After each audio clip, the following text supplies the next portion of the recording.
जी welcome back girl morning. हम बात कर रहे हैं पेप्टिक अल्सर पे। अभी सर ने हमें बताया कि पेप्टिक अल्सर जो है वो डिवाइड होता है गैस्ट्रिक में एंड ड्यूडेनल में। आगे भी कोई और किसी और फॉर्म में भी इलियम में या नीचे और कहीं और भी अल्सर हो जाते हैं? बेसिकली तो यही दो जगह हैं जहाँ मेनली होता है ये पेप्सिन होता है और ठीक है ये एक्ट करता है। लेकिन अब ये एक रेयरिटी है मेडिसिन में कि वही गैस्ट्रिक एपिथेलियम कहीं और इत्तेफाक से एक्टोपिक जगह पे मिल जाए तो वहाँ अल्सर प्रोड्यूस कर सकता है। लेकिन वो आम मेरा ख्याल है बहुत टेक्निकल और मेडिकल बात हो जाएगी। अच्छा, रेयरिटी है, बहुत रेयर है। मैकल्स डायवर्टिकुलम पर गैस्ट्रिक म्यूकोजा अगर हो कहीं और मिल जाए मतलब कि रेयर कहीं और कहाँ मिल जाए? मैकल्स डायवर्टिकुलम लंग्स में मिल जाए? कहाँ नहीं, मैकल्स इंटेस्टाइन के ऊपर। अच्छा, इंटेस्टाइन में कहीं और मिल जाए, यानी एक्टोपिक साइट पे। एक्टोपिक साइट मतलब नॉर्मल साइट्स के अलावा। ओके। जैसे आपका इलियल जंक्शन है, इलियोसिकल जंक्शन, इससे सर ये लैंग्वेज हमारे लोगों को ज़्यादा नहीं समझ में आएगी। मैंने कहा कि ये हो सकता है, बस आम ज़बान में यही है, पॉसिबिलिटी है कि कभी-कभी होता है, बहुत रेयर केसेस में। जी। अच्छा, एक पैकेज है, पहले वो पैकेज चल के देखते हैं जी, फिर हम पेप्टिक अल्सर पे और बात करते हैं। चल के देखते हैं पैकेज। पेप्टिक अल्सर मैदे में पैदा होता है या फिर छोटी आंत के पहले हिस्से में। इसको ड्यूडेनम कहते हैं। मैदा तेजाबियत पैदा करता है ताकि खाने को हजम कर सके। मैदे और छोटी आंत की अंदरूनी सतह पर एक हिफाजती लेयर होती है जो मैदे की तेजाबियत को असरअंदाज करने से रोकती है।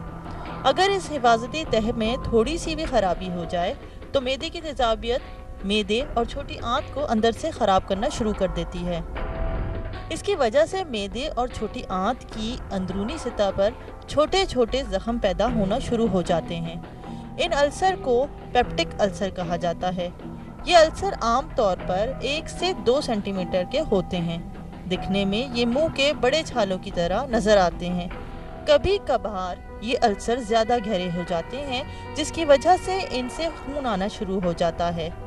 इसके साथ साथ इन अल्सर की वजह से मैदे या छोटी आंत में सुराख भी हो सकता है और ये एक इमरजेंसी कंडीशन होती है।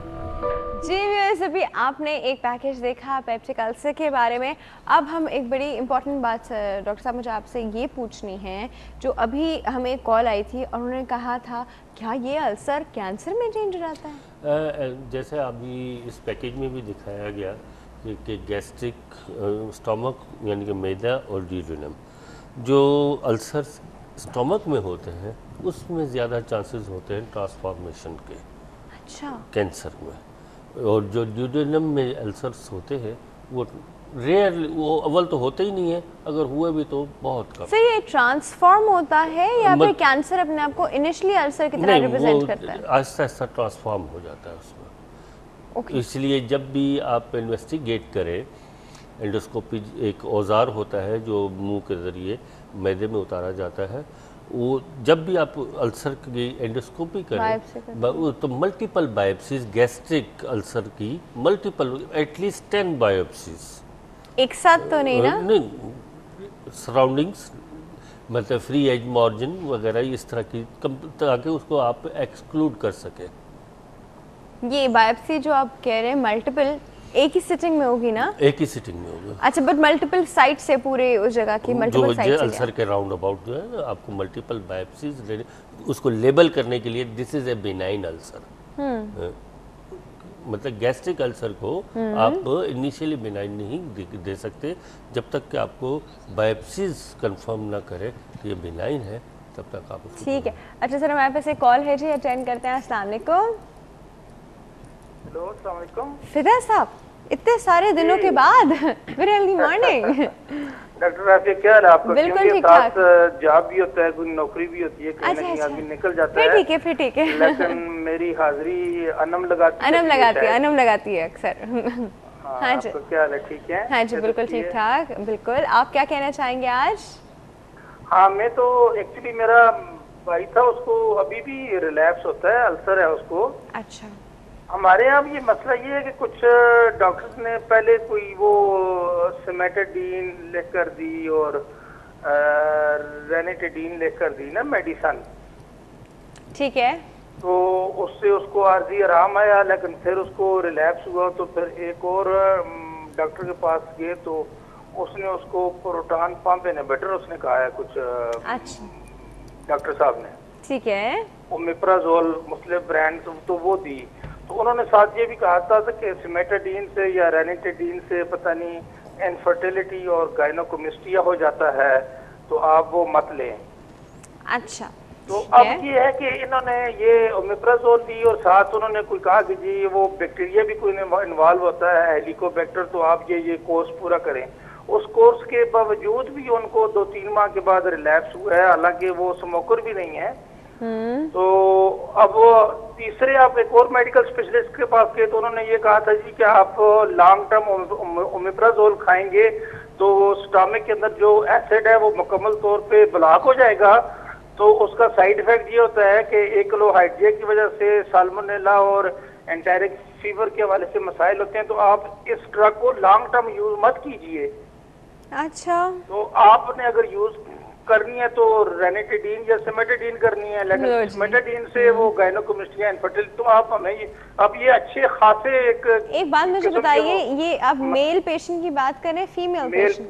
मेल। अच्छा, वो स्मोकर रह चुके हैं, आपने कहा स्मोकर रह चुके हैं, आई थॉट आप फीमेल। नहीं, वो स्मोकर थे लेकिन उन्होंने 1 साल से स्मोकिंग भी विड्रॉ की। ठीक है। वो कोल्ड मिल्क भी रात को लेते हैं ताकि शायद उससे कोई सिम्टोमेटिक रिलीफ मिले। ठीक है। लेकिन स्टिल 1-2 माह के बाद जब मेडिकेशन स्टॉप होती है तो वो 1-2 हफ्ते के बाद दोबारा उनको रिलैप्स हो जाता है। ओके। लेकिन मसला यही है कि वो जो ओमेप्राजोल है उसके लॉन्ग टर्म यूज की रिकमेंडेशन डॉक्टर पास नहीं करते। सिमेटाडीन से या रेनिटाडीन से गायनोकोमेस्टिया हो जाता है। तो अब आप कोई और रेमेडी अच्छे, ये जो हमारे पास आज मेहमान आए हुए हैं वो जरा बता दें ताकि ठीक है जी, उसका मसला हल हो जाए। डॉक्टर साहब बताते हैं आपको। ठीक है जी, thank you so much, thank you so much खुदा साहब। हाँ डॉक्टर साहब, ये तो कौन बहुत बताएगा? दरिया को कूदे बंद, बहुत नॉलेजेबल हाँ, मेरा ख्याल है ऑडियंस। नहीं ये हमेशा से ही always ask questions like this. ऐसा लग रहा था कि ये तो खुद ही डॉक्टर है। नहीं, डॉक्टर नहीं है कहीं से भी, लेकिन माशाल्लाह ही हैज गुड स्टडीज। लेकिन ये प्रॉब्लम है, देखें अभी तक अगर और गहराइयों में जाएं तो पेप्टिक अल्सर क्यों होता है तो अभी तक पूरी समझ नहीं आई इंसान को। बहुत हद तक थ्योरीज हैं, कामयाब भी हुई हैं, कुछ बातें इंसान की समझ में भी आई हैं।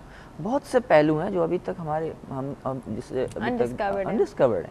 मिसाल के तौर पर पहले हम कहते थे कि सिर्फ एसिडिटी ज़्यादा हो जाए तो पेप्टिक अल्सर हो जाता है, हाइपर एसिडिटी, बस भाई पेप्टिक अल्सर क्या है, तेज़ाबियत का ज़्यादा हो जाना। लेकिन इंसान तरक्की करता गया, फिर पता ये चला कि महज एसिडिटी ज़्यादा होने से ही अल्सर पैदा नहीं होता, बल्कि नॉर्मल एसिड के साथ भी अल्सर पैदा होता है। इसका मतलब है कि बॉडी का जो डिफेंस है, स्टमक की जो लाइनिंग का डिफेंस है, जो इसको अपने ही पैदा करदा एसिड से बचाती है, वो वीक हो जाता है। तो तस्वीर का दूसरा रुख एसिडिटी नहीं है, बल्कि तस्वीर का दूसरा रुख डिफेंस मैकेनिज्म का वीक होना है। ठीक है। तो एक तो फैक्टर ये होता है कि बॉडी का अपना डिफेंस मैकेनिज्म वीक हो गया। वो कौन कौन से डिफेंस मैकेनिज्म होते हैं वो अभी मैं बताऊं। लेकिन उसके साथ साथ जो सबसे बड़ी डिस्कवरी आई, जो रिकरेंस की वजह से बनी, वो ये था कि जो बैक्टीरियम जिसका ये जिक्र कर रहे हैं वो एच पाइलोरी है। और एच पाइलोरी की दरियाफ्त ने बड़ा इनकलाब पैदा कर दिया उसकी ट्रीटमेंट में, पेप्टिक अल्सर के ट्रीटमेंट में, कि भाई ये एच पाइलोरी है which causes the peptic ulcer. लेकिन तस्वीर का दूसरा रुख अभी भी तशना है, क्या कि एच पाइलोरी 80-90% लोगों में होता है, हाँ। अल्सर 30-40% लोगों में होता है। हाँ। ये सब में क्यों नहीं होता एच पाइलोरी के बावजूद? तो बहुत से पहलू हैं जो अभी तक इंसान की समझ नहीं आए। अच्छा, दूसरा जो वो मेडिसिन का बता रहे हैं कि ये लॉन्ग टर्म ले हाँ, ली तो एंटेरिक फीवर की तरफ चले जाएंगे और दूसरी ले ली तो गायनोकोमेस्टिया ये की तरफ सही चले कह रहे जाएंगे। हैं, वैसे इससे इनकार नहीं है, ये इन दवाओं के साइड इफ़ेक्ट हैं। लेकिन हम रिस्क बेनिफिट रेशो देखते हैं, तराजू ले लें, फ़ायदा ज़्यादा क्या है, नुकसान ज़्यादा क्या है। मरीज़ के सिम्टम्स अगर इतने सीवियर हैं तो बाज़ चीज़ों का रिस्क लेकर हम ट्रीटमेंट करते हैं। ठीक है। तो नो डाउट गायनेकोमेस्टिया का मतलब है कि मेल में ब्रेस्ट का बढ़ जाना। नो डाउट सिमेटाडीन का लॉन्ग टर्म इफेक्ट ये है। जो उन्होंने पीपीआई का जिक्र किया, जो प्रोटॉन पंप इनहिबिटर हैं, उनका लॉन्ग टर्म इफेक्ट ये है कि एसिडिटी बिल्कुल ही कम हो जाती है। तो डाइजेशन में भी, फूड के डाइजेशन में भी इशू आता है? उसमें इशू आता है। लॉन्ग टर्म में स्टडीज़ अभी हो रही हैं, हो सकता है पीपीआई के कुछ पहलू और भी निकलें। तो ये ड्रॉबैक्स हैं। फिर ये कि हमारी अंडरस्टैंडिंग जो डिफेंस मैकेनिज्म है उसके बारे में बढ़ रही है। मिसाल के तौर पर देखें, जो स्टमक की लाइनिंग है उसको कुदरत ने महफूज किया है। एसिड पैदा हो रहा है उसी लाइनिंग से, और फिर वही एसिड उस लाइनिंग को डैमेज भी करती है। फिर एसिड जरूरी भी है, जी हाँ, एसिड ज़रूरी भी है। एसिड तो आएगा ताकि वो पेप्सिन एसिडिक मीडियम में एक्ट करेगा। वो जो खुराक हमने खाई है, जो बैक्टीरिया साथ में आए हैं, ये सब डैमेज करेंगे उस लाइनिंग को। कुदरत ने उस लाइनिंग को महफूज भी रखना है, सही है, एसिड भी पैदा करना है। तो there is a very delicate balance between the two. तो कुदरत ने महफूज करने के लिए एक जो है म्यूकस लाइनिंग दे दी, जिसमें उस एसिड को न्यूट्रलाइज करने के लिए बाइकार्ब रखा। तो बाइकार्ब एसिड से मिलकर न्यूट्रलाइज हो जाता है। सही। उसके पीछे सेल्स रखे, सेल्स के टाइट जंक्शंस हैं, कहीं कोई ब्रीच हो जाता है तो वो फौरन कुदरत उसको रीजनरेट करके उसको रिपेयर करने की कोशिश करती है। उसके नीचे बेशुमार केमिकल्स हैं जो कि एसिड बढ़ जाए तो उसको सप्रेस करने की कोशिश करते हैं। जब ये तमाम मैकेनिज्म फेल हो जाएं तब अल्सर होता है। अच्छा सर, अब मुझे बताइए, ये चल बैलेंस आउट हो गया, मैकेनिज्म फेल हो गया, अल्सर हो गया, तो कोई चीज़ें ऐसी नहीं कि जब हमें चोट लगती है, जख्म लगता है, हम उसके ऊपर चीज़ें लगा लोगों के और उसको ठीक कर लेते हैं। तो पेट में हमने ऐसी कोई चीज़ें लगा लोगों के उसके ऊपर, या ऑपरेशन कोई ऐसा हो कि उसके ऊपर मरहम पट्टी कर दी? मरहम पट्टी तो नहीं, ऐसी मेडिसिन हैं जो मरीज़ को दी जाती है, वो अंदर जाके उसकी कोटिंग करती जैसे स्क्रॉलफिट है, ये अंदर जाके उसको कोटिंग करती हैं। लेकिन ये अच्छा, उस मेडिसिन को क्या पता कि अल्सर का है, वो वही जाके कोटिंग करेगा? पूरी स्टमक की कोटिंग, वो पूरी स्टमक की कोटिंग करेगा, ठीक है। ठीक है। और दूसरी चीज़ डॉक्टर साहब ने बड़ी डिटेल में बताया, दूसरी चीज़ ये है कि कुछ चीज़ों से इज्तनाब करना। अब जैसे कि वो कह रहे हैं कि स्मोकर रहे हैं, हो सकता है कि लेकिन छोड़ दिए 1 साल पहले। अल्कोहल भी is also a factor, alcohol is also a factor, smoking is also a factor, और क्या-क्या फैक्टर्स हैं? कथा कलामी होती है, जेनेटिक टेंडेंसी भी होती है इंसान में अल्सर पैदा करने की। अच्छा जी। तो एक में जेनेटिक टेंडेंसी है कि उसमें अल्सर होगा, एक में नहीं है। वो चाहे कुछ भी कर ले, उसको नहीं होगा और दूसरे को होगा। तो अभी इंसान बहुत इवोल्यूशनरी स्टेज में है, हर बीमारी का एक जेनेटिक बैकग्राउंड मिल रहा है। बिल्कुल। अब ठीक है, हमारे पास एक कॉल मौजूद है सर, इसके बाद हम इसके पॉजिटिव एजेंट्स पे बात करते हैं कि किस चीज़ से पेप्टिक अल्सर होता है। जी अस्सलाम वालेकुम। वालेकुम सलाम। गुड हेल्दी मॉर्निंग, कौन बात कर रहे हैं? मैं सलमा बात कर रही हूँ। जी सलमा, कहाँ से? मैं यही कराची से हूँ। मसला ये है कि 2 महीनों से रूह से कभी कभी सुबह का खून आता है। कहाँ से खून आता है? थोड़ा कभी खून आता है। खून आता है, खून आता है मुंह में खून आता है? जी जी, मुंह से खून आता है। पहले पर्वत से एक दिन आया था, मैं डॉक्टर के पास गई, वहाँ टेस्ट हुए तो उन्होंने, मेरे काउंसलर भी हैं, लेकिन खून जब होता है बच्चे का 2 हफ्ते नहीं आता, फिर थोड़ा होता है। अच्छा एक बात मुझे बताएं कि मुंह में वो जमा हुआ होता है या फिर आपके थूकने से हलक के अंदर से आता है? कहाँ से आता है खून? मैडम एक क्वेश्चन इनसे पूछिए कि खून का कलर कैसा है, रेड है या कॉफी टाइप? के बाद एक दिन आवाज बड़ी क्रैक कर रही है, ऐसा हो रहा है कि मुसलसल सुबह खून की उल्टी है या फिर मुंह में जमा हुआ खून है? नहीं, उल्टी नहीं है, बस थूक में होता है। थूक में होता है। अच्छा कलर क्या होता है इसका? जी कलर किस तरह का कलर होता है? कलर ऐसा होता है, कभी कभी तो सही सुर्ख खून होता है, कभी ऐसे ब्लैक, यानी ऐसे। अच्छा ठीक है। अच्छा मुझे बताइए कि क्या सारा दिन में कोई मसूड़ों से खून शून आता है आपके?